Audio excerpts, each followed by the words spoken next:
Our current middle school is 35 years old, and the infrastructure pieces of that are sort of worn out. Things like furnaces and windows and doors and electrical systems, fire alarms. Well, we're proposing to construct a new middle school for grades 5 through 8 and to also use a portion of the referendum then to remodel the current middle school and update the infrastructure in that building to provide a location for our 4K services.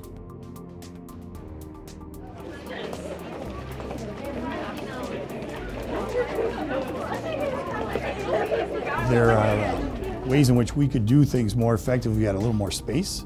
Well, currently with our facility, we're trying to squeeze really too many students in the space. We've had some professionals come in and look at that space, and they said it's really designed for about 40 to 45 students. We're pretty close to twice as many students as what's really appropriate for that space.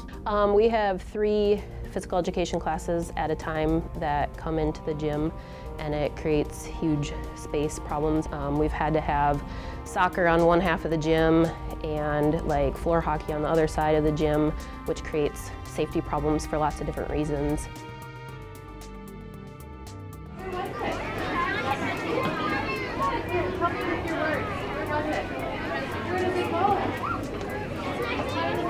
The space is becoming an issue. All the classrooms are being used. It's very congested. We have limited areas for pulling kids into small groups. You need more space for that. You need to be able to communicate and talk. There's a lot more distractions when you're doing those, but we know that's good learning. That's good for learners. You're scrambling to find a space, and we all know that the hallways are busy. Kids are coming and going.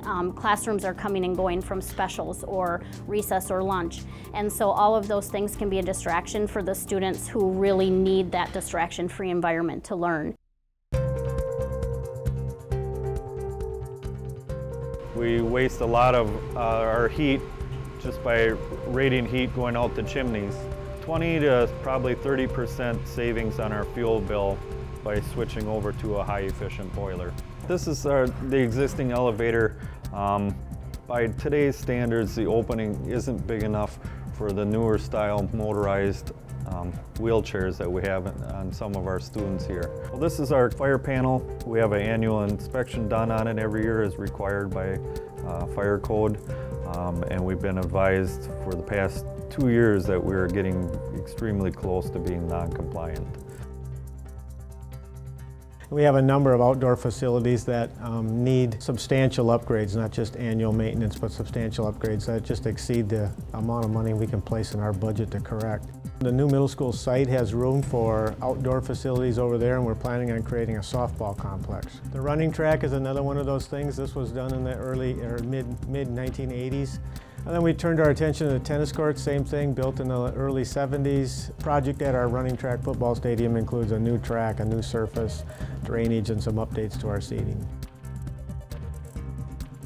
So we don't have adequate plug-ins for all the buses that we have here. So part of our referendum would be to upgrade our electrical facility to meet the current requirements of the buses we have here. We are also looking at a canopy, and then underneath the canopy that would protect us from the ice and the rain. We spend about $100,000, $80,000 to $100,000 for a bus today, and it doesn't seem logical to spend that kind of money on a bus and then not have adequate facility to park them at.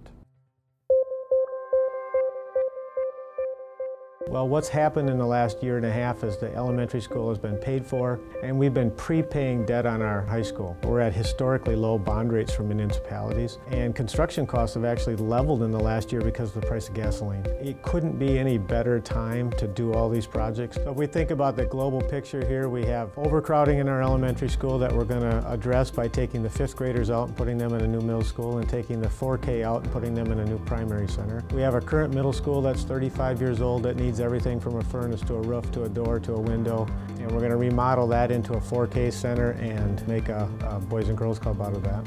Address that number of outdoor facilities, and so a yes vote is going to be able to correct all of those things and sort of move us forward and put us in good position to look forward for the next 20 years in terms of our campus.